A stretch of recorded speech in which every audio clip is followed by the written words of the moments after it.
Now, what exactly is Bauhaus? The Bauhaus School was founded in 1919 in the city of Weimar by German architect Walter Gropius. Bauhaus combined elements of both fine arts and design education. Gropius's core objective was to reimagine the material world to reflect the unity of all arts. In 1925, the Bauhaus moved from Weimar to Dessau, where Gropius designed a new building to house the school.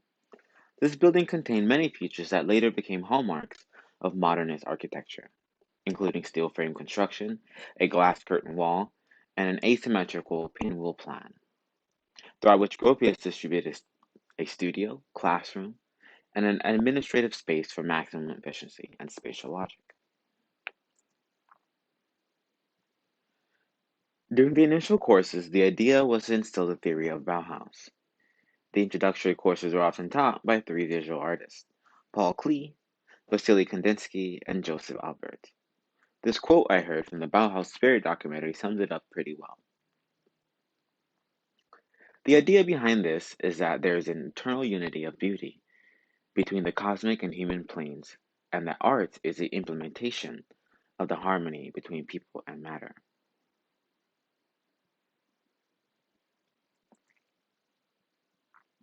The Bauhaus School taught specialized workshops which included metalworking, cabinet making, textile or weaving, pottery, typography, and wall painting. Now, metalworking was a popular workshop and was the most successful in developing design prototypes for mass production. In this studio, designers created beautiful, modern items such as lighting fixtures and tableware. Occasionally, these objects were used in the Bauhaus campus itself. Light fixtures designed in the metal workshop illuminated the Bauhaus building and even some faculty housing. Marianne Brandt's designs became iconic expressions of the Bauhaus aesthetic. Her sculptural and geometric silver and ebony teapot was designed with careful attention to functionality and ease of use, from the non-drip spout to the heat-resistant ebony handle. The cabinet making studio was another popular workshop at the Bauhaus. Under the direction of Marcel Burr, this studio was often seeking to dematerialize conventional forms such as chairs to their minimal existence. Bauer believed that eventually chairs would become obsolete. Inspired by the extruded steel tubes of his bicycle, he experimented with metal furniture, ultimately creating lightweight, mass-reducible metal chairs. Some of these chairs were even deployed in the theater of the Dessau building. The textile workshop, especially under the direction of the designer and weaver Gunther Stolz, created abstract textiles suitable for use in Bauhaus environments. Students studied color theory and design as well as technical aspects of weaving. Stolz encouraged experimentation with unorthodox materials, including cellophane, fiberglass, and metal.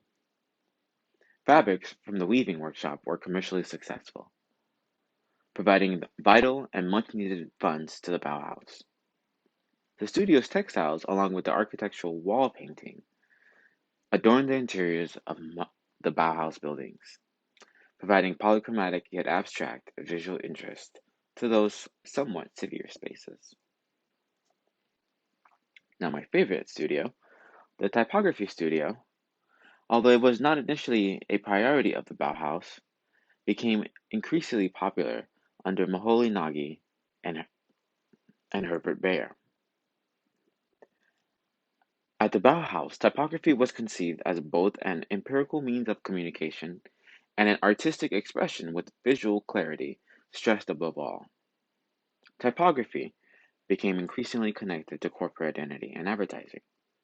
The promotional materials prepared for the Bauhaus at the workshop, with their use of sans serif typefaces and the incorporation of photography as a key graphic element, served as visual symbols of the avant-garde institution.